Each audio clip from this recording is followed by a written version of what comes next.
Okay, let's unpack this. We just walked out of Agape Community Church, and wow, Pastor Florin's sermon, that whole deep dive into the parable of the weeds from Matthew 13, it really gave us so much to chew on. Definitely. It felt incredibly relevant, didn't it? Especially his point about living in this complicated, fallen world. Exactly. So today, what we want to do is maybe extract some key insights from that message, really try and understand how we can, discern truth better and navigate all the noise out there. It feels especially crucial for young people trying to figure things out. I couldn't agree more. That "it's complicated" theme really struck me. Yeah. And it perfectly sets up what we're digging into. It's just fascinating how an ancient parable, like thousands of years old, speaks so directly to us now, with the constant flood of information we face. Yeah. So for you listening, this deep dive is really about getting a handle on who sets the rules in this field we're living in, who actually owns it, and maybe most importantly, how we respond effectively to all those conflicting messages popping up everywhere. Okay, so let's start with the parable itself. Pastor Florin gave the basics. A man sows good seed, but then an enemy sneaks in while everyone's asleep and sows weeds right in there with the wheat. And then the twist is they're told to just let them grow together until the harvest. That part's always intrigued me. So who are the main players here? What do they represent, really? Right. That's such a rich story. Understanding the pieces is pretty essential. So the man in the parable that points straight to God, he's the owner, the source of the good stuff. Yeah. The message, the teachings of Jesus. Okay. And by extension, it's also anyone who carries on that mission sharing those teachings. He's the authority, the initiator. And the good seed, is that the message or is it people or both? That's the cool part. It's actually both. The good seed, the wheat, is the life-giving message of the kingdom, the pure truth. But it also represents the people who really receive that message, who let it take root in their lives. Okay, got it. Then you have the weeds. Now the counterfeit. A corrupted message that sounds kind of similar, maybe looks similar, but it leads away from life. It's poison, ultimately. And again, it also represents the people who get taken in by that deception. And the enemy figure always seems pretty clear, but also really strategic here. Very strategic. Yeah. His enemy, that's the original rebel, Satan, and his followers. Anyone working towards deception and destruction. And that phrase, everyone was sleeping. Pastor Florin pointed out, it's not just general tiredness. Right. It implies a lack of vigilance, a vulnerability the enemy exploited. It was a strategic move, sowing corruption when defenses were down. It wasn't about immediate destruction, but like a long-term plan of corruption. Sneaky. Totally. Yeah. Then the owner's servants are, us people trying to follow Jesus. And the harvesters are heavenly beings, angels probably, who have perfect discernment. They're the ones who at the end separate the weeds for burning and gather the wheat safely. Which leads to that really foundational question, right? If God owns this whole field and sets the rules, what does that actually mean for us living in it, with all this wheat and weed mixed together? Yeah, that's huge. So building on that, what's the first big takeaway for us then? If God owns the field and sets the rules, sounds like his terms are pretty non-negotiable. That's exactly it. Yeah. That was a major insight from the sermon. God sets the terms, and importantly, he actually sticks to them himself. He's a good king, operating with integrity, not making arbitrary rules. Yeah. He defines the kingdom's message. And the gospel, the good news, it inherently includes these terms of reconciliation, as Pastor Florin put it. Think of it like a pardon offered by a king, but there are conditions attached for that pardon to actually work.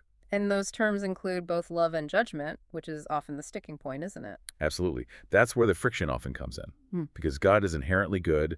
He loves everyone, invites everyone to reconcile. But precisely because he's good and just, he doesn't let himself get pushed around or manipulated. Right. Nobody forces God to change his terms. They're set. And the sermon really stressed they're both fair and merciful at the same time. He doesn't force anyone in, but it is his kingdom. And the parameters he's established, they're actually designed for the best possible life for everyone involved. It's like that Disney Magic Kingdom analogy. Pastor used, you want to enjoy the park, you follow Disney's rules because they own it. God sets the ground rules for his kingdom, and they are ultimately for our benefit. That analogy really helps make sense of the why. Okay, let's pivot then to the enemy strategy. Pastor Florin talked about how the evil one isn't trying to just rip out the good seed, but to corrupt it. That feels especially relevant with how information and misinformation spreads online. Oh, it's incredibly relevant. Yeah. And insidious. The sermon highlighted that the enemy is playing the long game. He knows his time is limited, right? So he's trying to buy time, stretch out his influence. But he ultimately loses. Exactly. God's playing the eternal game. But the enemy's tactic isn't usually outright destruction. It's this subtle corruption. Taking the good message and twisting it just enough so it sounds good, maybe even feels right. But it's fundamentally poison. Like that Facebook post example. Yeah, that was a great example. If you're nice to me, I'm nice to you.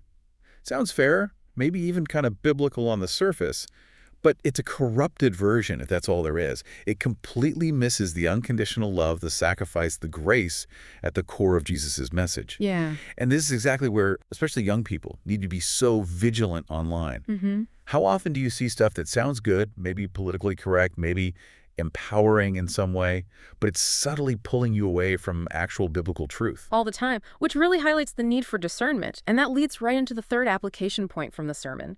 It's not our job to pull the weeds. Man, that one hit home for me. Right. It's so easy to see something wrong online or even in person and just want to jump in, fix it, argue, you know, set them straight. But the sermon was clear. That's not our role. It's such a crucial distinction, and honestly, kind of a relief. Our job, as we heard, is to address the message, the false idea, not attack the person who's been deceived by it. The Bible even talks about demolishing arguments, not people. Okay. God himself is the judge. He'll sort the wheat from the weeds at the harvest. And Pastor Florin added that sobering thought. Some people who genuinely think they're wheat, they might be in for a rude awakening.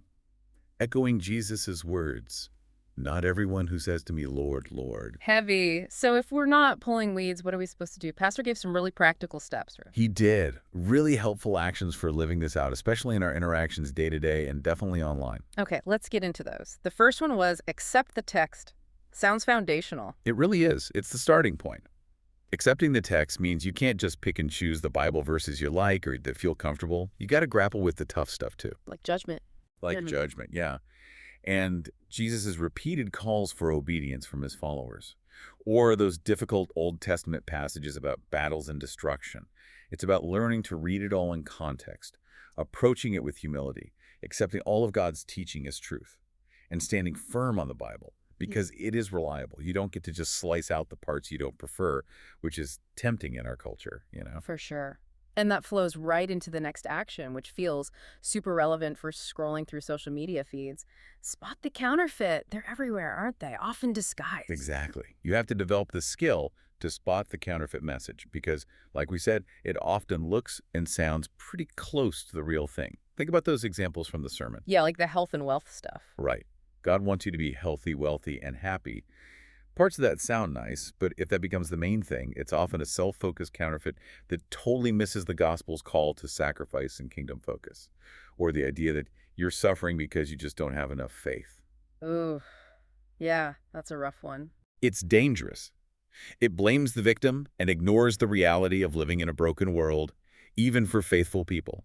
And that other common one, God loves everyone, we're all God's children. While God does love everyone, and we're his creation, that phrase is often used to imply judgment isn't real or doesn't matter, which just isn't what the Bible teaches. So how do we get better at spotting them? Two key things Pastor emphasized: corporate Bible study, learning together, sharpening each other in community, and then diligent, personal reading and study of the Word. You really need both. Makes sense. Okay, and the final action point. This feels like the most crucial one for how we actually interact with people, especially online or in public spaces. Discern, don't sentence, because that don't judge line gets thrown around a lot, often confusing things. It really does. Yeah. That's a critical clarification Pastor made. That popular don't judge mantra, it can easily become its own counterfeit message if it stops us from using biblical discernment. So what's the difference? Discernment versus judging or sentencing? Discernment, as Pastor explained it, means understanding the sin, recognizing the counterfeit message for what it is. But it also means striving to understand the person. Yeah. Seeing them as someone made in God's image, maybe someone deceived or corrupted by a false idea, not just writing them off as inherently evil or beyond hope. And how does that play out on social media? Well, the advice was pretty wise. Social media often isn't the best place for a direct confrontation or argument, unless you approach it with real wisdom like Jesus did. Sometimes it's more useful for understanding where people are coming from, maybe using it as a tool for shepherding, gently guiding towards truth. So less about winning an argument, more about understanding and maybe planting a seed of truth. That's a different mindset. A huge difference. And when you do engage, the idea is to bring light, not heat. Often pastors suggested this works best using thoughtful questions or those nudge statements he mentioned, rather than direct accusations. Can you give those examples again? They were good. Sure, like if someone throws out love is love, a gentle nudge might be, unless it's the love of money. The Bible calls that the root of all evil. Or maybe, I guess some people have justified destructive affairs using that idea. It just introduces another layer of thought. Right. It makes you pause. Or if someone says, you're suffering because you lack faith, you could nudge with, well, all of Jesus' apostles suffered intensely, and their faith was pretty solid, much more than mine. It challenges the premise without directly attacking the person. Got it. And the don't sentence part is key there, too. Absolutely. Oh. It's not our job to declare that person is going to hell. That's God's role as judge, our role. Discern the sin, identify the counterfeit message, but then strive to love the person. Offer to pray with them, not just point fingers. Wow. Okay, this deep dive really helped crystallize those practical applications from the sermon.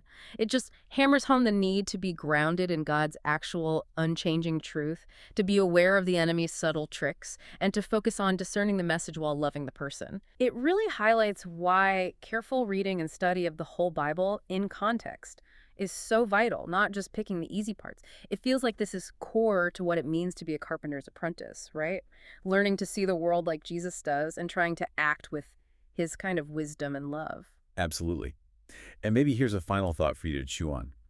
If the field truly belongs to God, and his terms really do include both unwavering love and righteous judgment, how does that perspective actually change the way you engage in conversations, especially the difficult ones online?